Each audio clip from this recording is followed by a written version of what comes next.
Luto tayo ng sinabawang bangus. Ayan.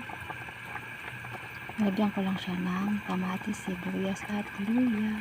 Oh, nice. Ang usok. Lagyan natin multipop and green onions. So, yun guys. And then some seasoning.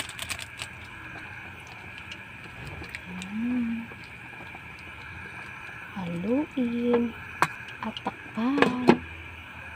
Antayin kumulo. So yan, kumulo na guys at kumulo na rin. Ayan, so maulan sa amin this time.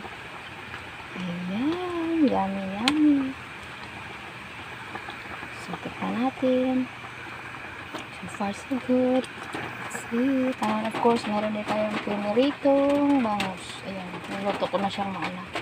So let's eat guys.